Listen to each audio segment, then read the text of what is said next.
Expansion of trade and urban centers.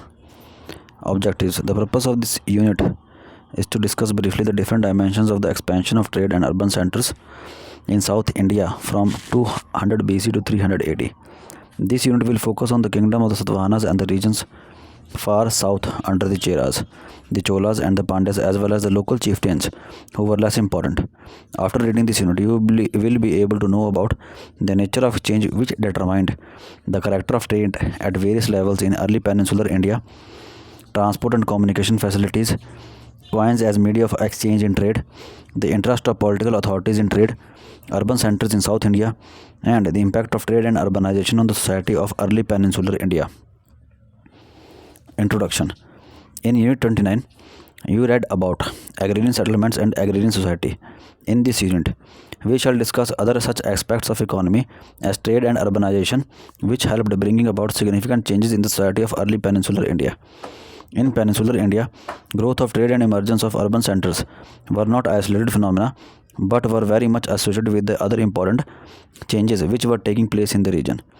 They were generated by changes within society in different parts of peninsular India caused by growth of agriculture in the major river valleys. To an extent, this was connected with the iron technology of peninsular megalithic cultures and with irrigation. In some parts, agricultural surplus appears to have been available. Modern expansion in peninsular India led to greater contact with the north and to the movement of traders, merchants, and others. This is suggested by the advantages of the southern route, Dakshin Path, highlighted in the Arthashastra. There were further contacts along the coasts. Earlier systems and network of exchange in peninsular India thus underwent major changes. To this was added another factor. From the close of the first century BC, demand for Indian goods brought merchants and ships from the Roman world in the west in close contact with peninsular India. This provided a major impetus to the growth of the trade and of urban centers. All these again are associated with the growth of craft specialization, a growth of skill in producing craft items, which were required for members of the society either in local exchange or for local distance trade. For example, different types of pottery, bed making, glass making, weaving of cloth all required different skills.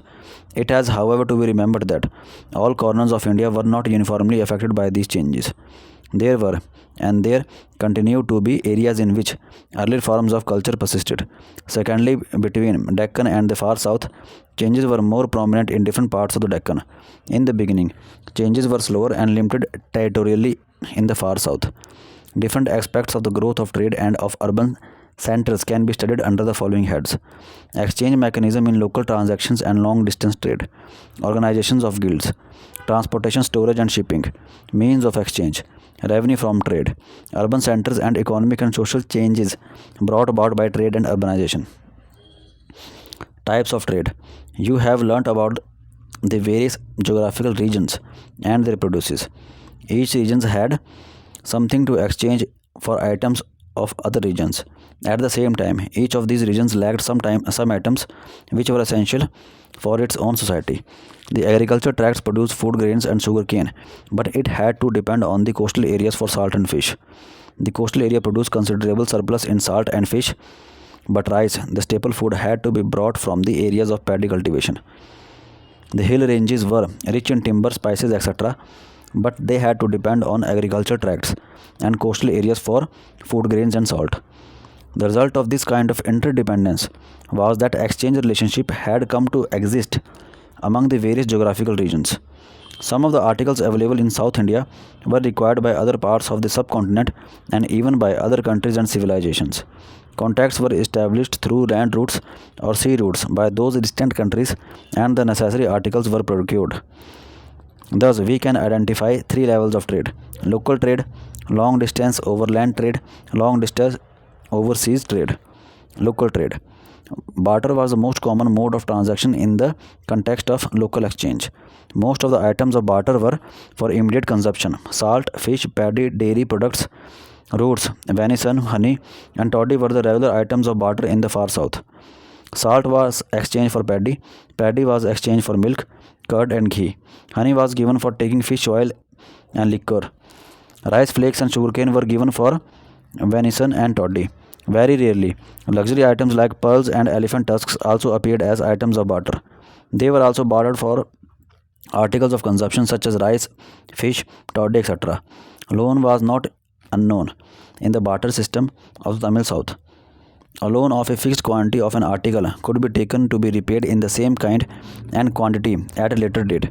This was called Kuritir Pai. This was called Kuritir Pai. Exchange rate was not fixed. Petty bargaining was the only method of fixing the price of articles. Paddy and salt were the only two items for which a set exchange rates was known in the barter system of the far south. Salt was bartered for equal measure of paddy. In the Deccan under the Satvahana rule, the use of coins was quite common.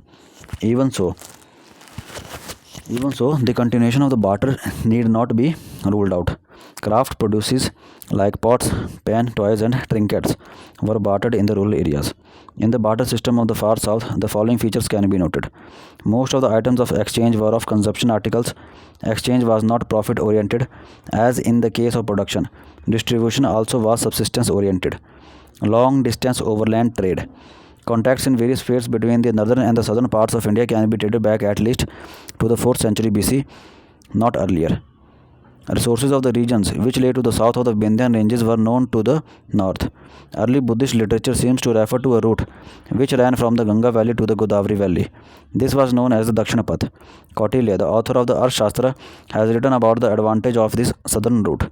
According to Kautilya, the southern territories abounded in conch shells, diamonds, pearls, precious stones, and gold. Moreover, this route passed through territories rich in mines and valuable merchandise. He says that this route was frequented by many during those days. The Ekashinapath touched many southern centers, including the city of Pratisthan, which was to become the capital of Satavahanas at a later date. Most of the items of this north-south trade were luxury articles such as pearls, precious stones, and gold. Good varieties of textiles moved between the north and south also. Perhaps a fine variety of silk came from Kalinga. The name of this thin silk was Kalinga, evidently named after the place of its origin. This was an important item favored by the Tamil chieftains. The bards also sang in praise of the chieftains received Kalinga silk cloth as a valuable present. The fine types of pottery called northern black polished ware also found its way to the extreme south. Archaeologists have unearthed some NBP shards in the territory of the early Pandyas. Besides the above items, some herbs and spices also were brought to the south.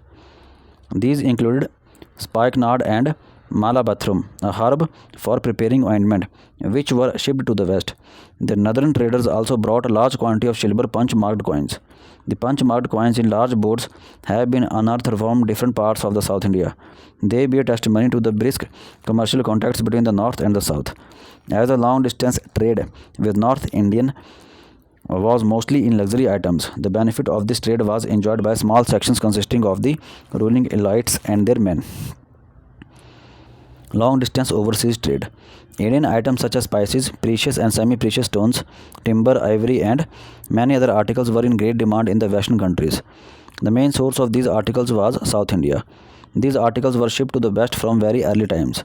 Considering the bulk of transactions and the resultant profit, direct trade with the Roman world, of which we have evidence from the close of the 1st century BC, proved to be very significant for the economy and society of peninsular India.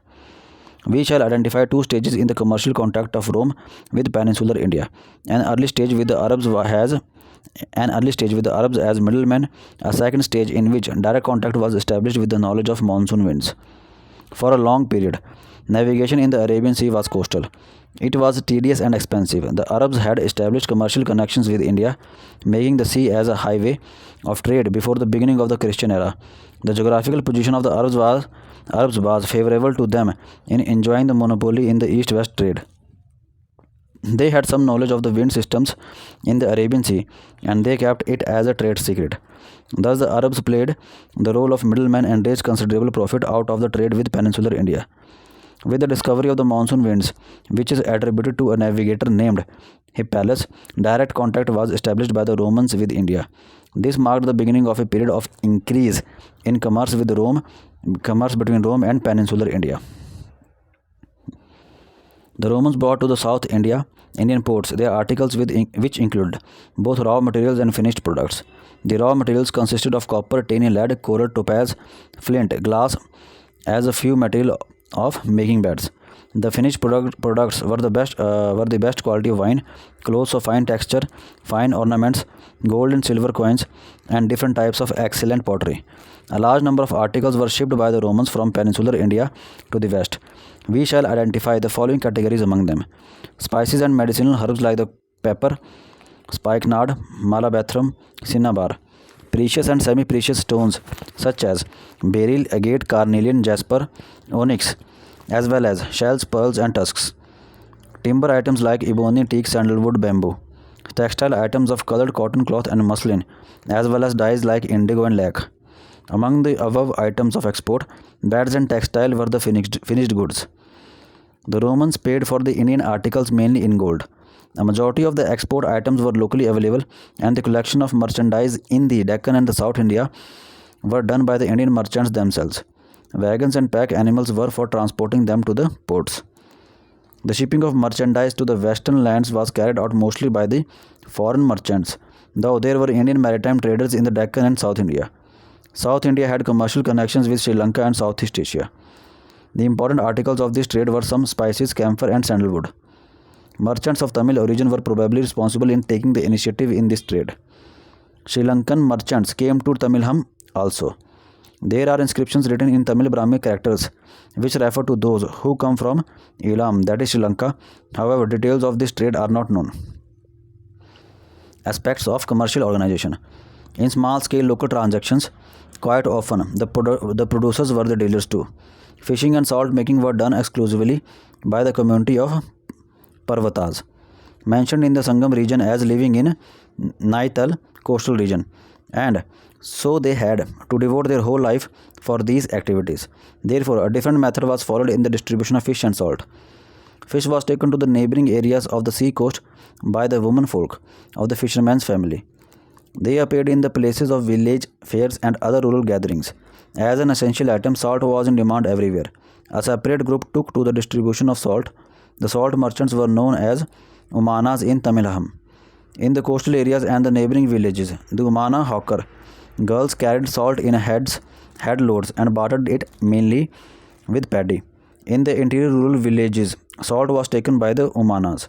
Big bags of salt were transported in carts drawn by bullocks and asses. The salt merchants moved in large groups. These salt caravans were called Umanchattu. They bartered salt for the local products. Thus, the Umanchattu acted as the collectors of merchandise from different parts of the region. The Umanas moved in caravans with their family. No organization other than the family is known to have existed among the salt merchants. Besides the salt dealers, there were dealers in corn, Kula Vanikan, cloth, Aruvai Vanikan, gold, Pawn Vanikan, sugar, Panita Vanikan, etc. They figure in some ancient cave inscriptions of Tamilaham as donors of dwelling places to some ascetics. This indicates that they were affluent. Details of the trade and organization are not known. There is a single epigraphic reference to a traders' organization of Tiruvellarai in the deep south. The members of the organization at Tiruvellarai are described as Nikamator, meaning the members of the Nigam, a guild. In Tamilaham, the organization of traders was perhaps a rare thing, but in the Deccan merchants, guilds or associations were a regular phenomena. There were numerous. Another route ran from western hilly regions of Kanchipuram, which was the seat of a local chieftain and famous city on the east coast. Salt caravans and other merchants were the travelers who traversed these routes. The caravans moved in large groups besides merchants, very often wandering bards, dancers, messengers, mendicants, etc. also moved from place to place along such routes. These groups chose to join the caravans because the journey was often hazardous. Most of the routes passed through dense forest and over hills where wild tribes lived. Wayside robbery was a perpetual threat to the merchants, and the caravans employed guards of their own, in the absence of effective protection from the rulers. In the territories under the Satavahanas, the picture was somewhat different. The main route to the Deccan from the north came from Ujjaini to the city of Pratisthan, Pathan, the capital of Satavahanas. From Pakistan, it passed across the Deccan Plateau to the lower Krishna and then went further south to reach the famous southern cities of Kanchi and Madurai. A network of roads developed early in the Christian era from this old route linking the producing areas in the interior with inland markets and towns and the port towns of the western coast. The fertile river valleys of Godavari and Krishna also had such network of roads to connect the interior with the coastal towns.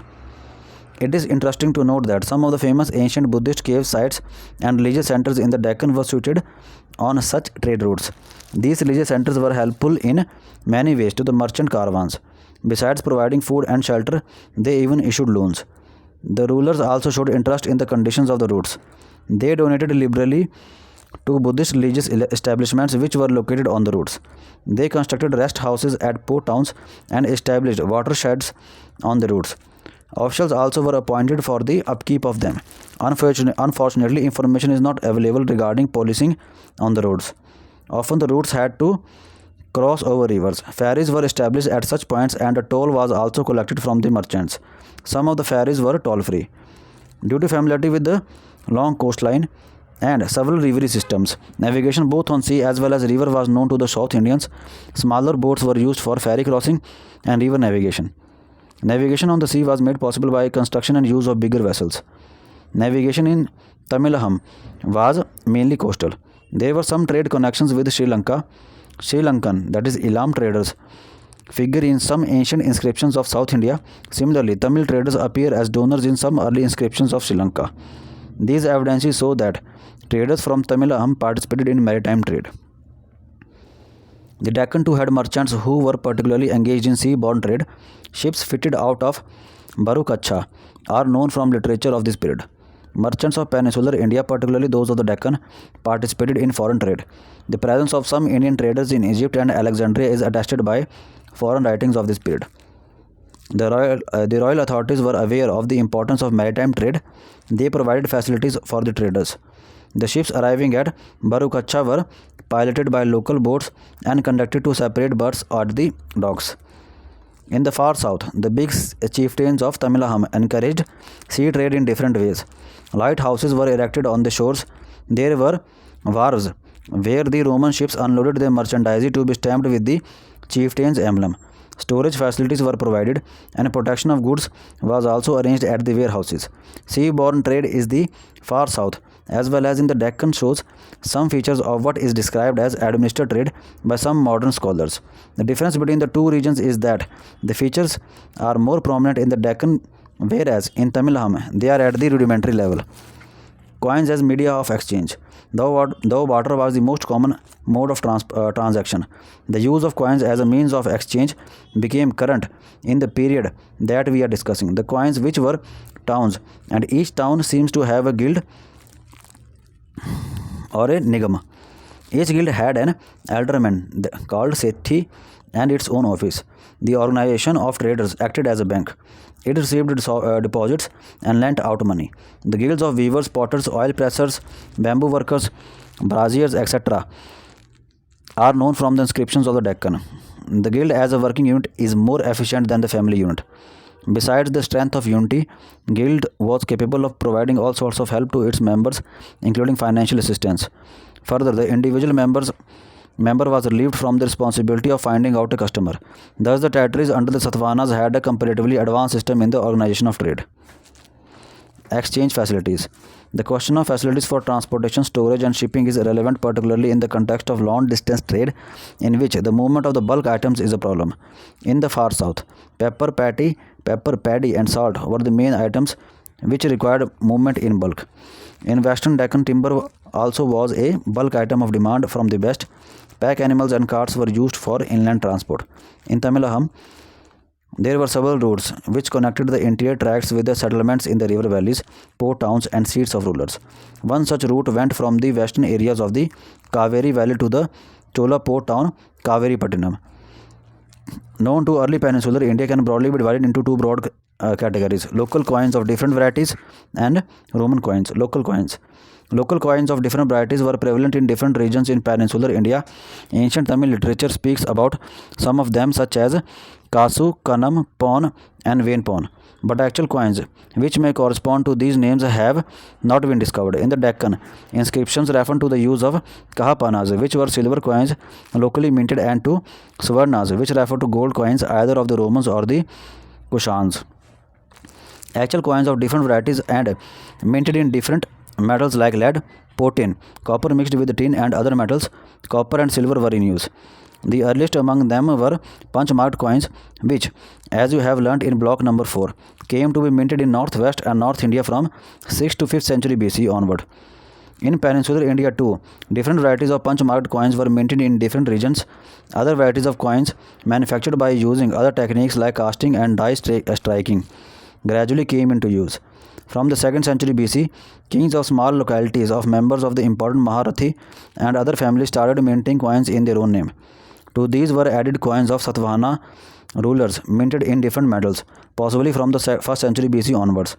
In the northern Deccan, Gujarat, Malwa and adjacent regions, silver coins of the Kshatrabs were in great demand. Thus, between the 2nd century BC and close to the 2nd century AD, the largest variety of the local coins were minted and were in circulation in peninsular India. Roman coins. Ancient Tamil literature refers to Yavana, that is, Roman ships bringing large quantities of gold to Tamil Aham to be exchanged for paper. The Roman Emperor Tiberius wrote to the Senate in 22 AD that the wealth of the empire was being drained off to foreign lands in exchange of petty things. In the 1st century AD, Pliny, the author of the Natural History, complained that every year a huge amount of Roman wealth went out to India, China, and Arabia for luxury articles. These statements are well supported by the large number of Roman coins found in hoards in various places in peninsular India like Andhra, Karnataka, Tamil Nadu and Kerala. Most of the coins belong to a period between the 1st century BC and the 3rd century AD. This suggests that Roman contact with peninsular India was brisk during this period. The Roman coins are mostly in gold and silver. Copper coins are extremely rare but not altogether unknown. Roman money was brought to purchase items which were dear to the Westerners. These items could not be procured by exchanging Roman things in bulk. Big transactions were done by means of gold coins. Silver coins were used for comparatively small purchases. Some scholars are of the view that Roman gold was accepted not as coin but as a bullion. It is also held by certain scholars that Roman gold was used as ornament by the South Indians. Some numismatics have maintained that the Roman coins and the punch-marked coins were current in the country side by side. The Roman coins were of roughly the same weight as the punch-marked coins. In some hoards, they are found along with the punch-marked coins. Both types are equally worn out, and this suggests that they were current for a long time before they were placed in hoards.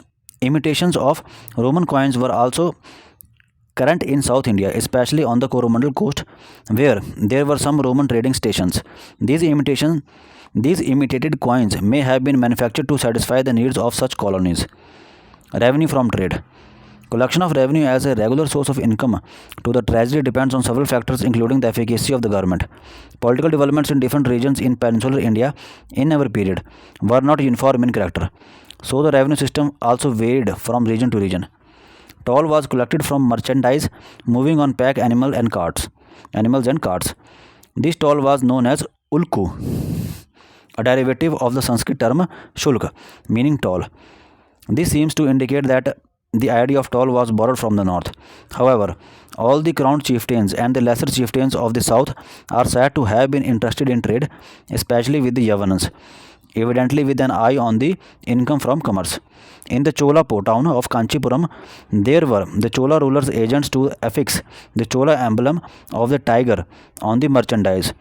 Toll was also levied on the articles. Detailed information about this aspect is not available. Further north, in the territory of Sattvahanas, taxation seems to have been more regular and systematic. Toll was collected on each item of trade. Custom duties and various tolls were levied on merchants at each major town. The rates of such duties and tolls are not specified anywhere. Ferry duties were another source of income. Ushav Datta, son-in-law and representative of the Kshatrap ruler Nahapan of Western India, is said to have made arrangements for toll-free ferries on some rivers. Revenue was received in kind or in cash. Artisans had to pay tax on their products. This was known as karukar. Karu means artisan and Kar means tax. From this fragmentary information, one can only say that the ruling authorities derive considerable income from trade and commerce.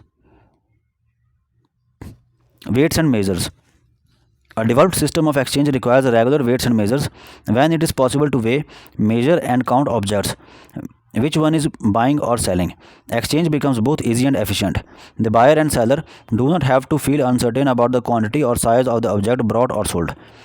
In the Deccan, where dealing with different kinds of items in the trading centers was a regular practice, the idea of exact measurements must have been prevalent. Coins were issued in different denominations, and land was measured in terms of nivratnas. Ma and Veli were measures of land in the far south. Here, grain was measured in Ambanam, probably a large measure, in the context of paying tributes. Smaller measures such as Nali, Ulakku, and Alakku were also known. Weight was known by means of balance. Balance was perhaps a rod with marks on it. Even minute weight could be balanced, for we are told about weighing gold on balance. On the day-to-day transactions, the linear measurement was expressed in terms of length of gingerly grain, L, paddy grain, nail, finger, and hand. Urban centers. In the course of the above discussion, we touched upon various aspects of commercial expansion of trade in early peninsular India. This early trade provided great impetus to the rise and growth of a number of urban centers. We shall begin with the centers of the Deccan, where the features of the urban growth are clearly visible. The western and the eastern coast had several port towns. In the coastal Andhra region, in the delta of the Godavari and Krishna, there were some important centers. Ships sailed from there to the Malay Peninsula and eastern archipelago. The western port towns of the Barukacha, that is Bharuch, Sopara, and Kalyan, however, appear to be older and more important in the early phase of the Indo-Roman trade. In the interior, there were big and small urban centers: Pratisthan, that is Pathan, Tagara, Ter, Bhokardan, Karahatka, Karad, Nasik, Vijayanti, Dhanyakatka, Vijaypuri, Nagarjuna Konda, etc.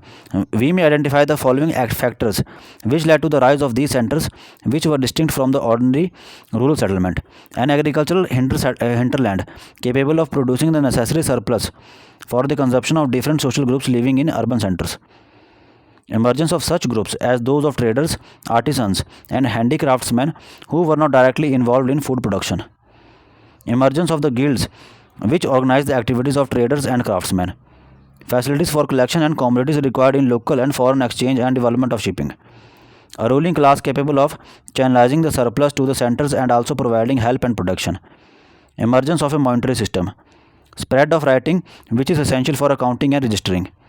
Functionally, the urban centers belong to different categories: administrative centers, collection centers, cantonments, centers of foreign trade, markets, and manufacturing centers. However, most of these functions could be carried out at a single urban center. Three distinct types of centers can be identified in the Tamilaham, mostly on the basis of references in the Sangam poems and other literary writings, and to some extent on the basis of archaeology: rural exchange centers, inland market towns, and port towns. In the process of exchanging articles for subsistence between the different tinies or ecozones, there emerged several centers as pointed out as points of contact. These contact points were often junctions on the traditional routes. Some of these centers became more active because of the regular exchange activities. It will not be appropriate to call them urban in the modern sense of that term. However, the contemporary society viewed them as distinct from ordinary peasant settlements. Inland towns like Urayur near modern Tiruchirappalli, Kanchipuram, and Madurai had markets. They too had not developed into full-fledged urban centers. Patinams or port towns were more active under the patronage of the rulers. There were several such centers. On the east coast में Puhar or Kaveri Patnam of the Cholas, Arika Madu Korhai of the Pandyas. On the west coast, Muziris and Tindis of the Cheras, Bakare and Nilayanda. They were centers of maritime trade, and some of them, like Arikamedu, had colonies of the Yavanas. Muziris was a busy center with the port crowded with ships of all kinds, with large warehouses and markets. Since the emphasis of the trade at the port towns was on luxury items, the Pattinams were not closely linked with the local exchange network.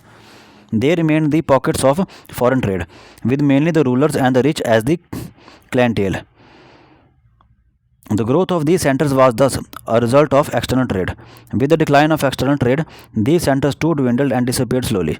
The nature of these urban centers was thus characterized by the absence of linkage with the local exchange networks, craft specialization, and support of such institutions as monastery and guild. The impact of trade and urban centers on society. Early trade and urban development do not seem to have brought about a very fundamental change in the social life of Tamilaham. Local exchange was subsistence oriented. This means that the items which changed hands through local exchange was used for regular consumption by different groups of people. Local distance trade was mostly in luxury goods which did not circulate beyond the kinship circles of the chieftains and their men. Individual merchants' wealth and prosperity, as seen in their gifts to monks, were not very impressive. Craftsmen and traders were not organized in guilds, they functioned together as members of a family or as close relatives. Thus they acted only according to the norms of the kind relationship of a tribal nature. In the Deccan, the situation was different. The participation of local trading groups was necessary also for long distance trade. So the advantage of this trade filtered down to the other levels of society. The wealth and prosperity of the artisans, craftsmen, and traders are reflected in their donations to the Buddhist monasteries. The guild organizations of artisans and traders were instrumental in breaking old kinship ties and introducing a new type of relations in production of handicrafts and in trading ventures. The relationship between rulers, commercial groups, and Buddhist monastic establishments was responsible in introducing important changes in society and economy of the Deccan. Let us sum up. Our attempt in this unit was to discuss with you certain important aspects of expansion of trade and of urban centers in ancient peninsular India.